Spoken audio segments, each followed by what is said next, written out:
আদরের একমাত্র পুত্র সন্তান তামিম বাবার কাছে আবদার করেছিলেন মোটরসাইকেল কিনে দিতে হবে। বাবা প্রথমে রাজি না হলেও এরপর বাবাকে অনেকটাই জিম্মি করে বাবার কাছ থেকে মোটরসাইকেল আদায় করে নেন তামিম। আর সেই মোটরসাইকেলেই প্রাণ গেল তামিমের। এই নিয়ে গতকাল ঝিনাইদহের শৈলকুপা উপজেলার মির্জাপুর ইউনিয়নের যাদবপুর গ্রামে দুই মোটরসাইকেলের মুখোমুখি সংঘর্ষে এখন পর্যন্ত প্রাণ গেছে দুই স্কুল ছাত্রের। স্থানীয়রা জানান, বেপরোয়া গতিতে মোটরসাইকেল চালাতো এই তামিম সহ তার সহযোগীরা গতকাল ঈদের দিন বাড়ি থেকে মোটরসাইকেল নিয়ে বের হয়ে ঝিনাইদহের বিভিন্ন এলাকা ঘুরে রাত ৯টার পরে শৈলকুপা উপজেলার মির্জাপুর ইউনিয়নের আলমডাঙ্গা বাজার থেকে চরপাড়া বাজারের দিকে যাচ্ছিলেন। পার্শ্ববর্তী হরিণাকুণ্ডু উপজেলার চরপাড়া গ্রামেই তাদের বাড়ি। পথের মাঝে যাদবপুর নামক স্থানে পৌঁছালে বিপরীত দিক থেকে ছেড়ে আসা আরো একটি মোটরসাইকেলের সাথে মুখোমুখি সংঘর্ষ হয় তাদের। সে সময় ঘটনাস্থলেই সাগর নামের নবম শ্রেণীতে পড়ুয়া এক স্কুল ছাত্রের প্রাণ যায়। এরপর আহত অবস্থায় বাকি ৫ জনকে উদ্ধার করে ঝিনাইদহ সদর হাসপাতালে নিয়ে যায়। সেখান থেকে উন্নত চিকিৎসার জন্য ২ জনকে রেফার করা হয় ফরিদপুর ও ঢাকায়। ফরিদপুর মেডিকেল কলেজ হাসপাতালে চিকিৎসাধীন অবস্থায় প্রাণ যায় তামিম হোসেন নামের ১০ম শ্রেণী পড়ুয়া আর এক স্কুল ছাত্রের। স্থানীয়রা আমাদেরকে জানিয়েছেন, বেশ কিছুদিন ধরে বেপরোয়া গতিতে মোটরসাইকেল চালাতেন এই তামিম ও তার বন্ধুরা। অনেকটাই মোটরসাইকেল চালানো তাদের কাছে ভয়ঙ্কর নেশার মতো ছিলেন।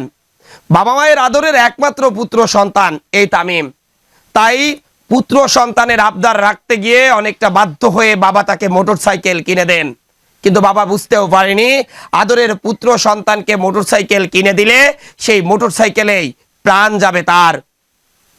এভাবেই প্রতিদিন যে কত মানুষ তার আদরের একমাত্র সন্তানকে হারাচ্ছে এই শখের মোটরসাইকেলে, তার কিন্তু কোনো অন্ত নেই। এই তো গত ২ মাসে ঝিনাইদহে অনেকগুলো স্কুল পড়ুয়া বা কলেজ পড়ুয়া ছাত্র মোটরসাইকেল দুর্ঘটনায় প্রাণ হারিয়েছেন। আবারও বলতে হয়, এই মোটরসাইকেল অতিরিক্ত গতিতে চালানো একটি ভয়ঙ্কর নেশা, যেটি মাদকের নেশার থেকেও ভয়ঙ্কর। আর আদরের পুত্র সন্তানরা অল্প বয়সে মোটরসাইকেল পেয়ে বেপরোয়া গতিতে তারা মোটরসাইকেল চালান, আর এই মোটরসাইকেল চালানোই তাদের কাল হয়ে দাঁড়ায়। পাশাপাশি দুটি বাড়িতে দুটি মৃতদেহ পড়ে আছে, একটি সাগরের আরেকটি তামিমের। কি মর্মান্তিক দৃশ্য!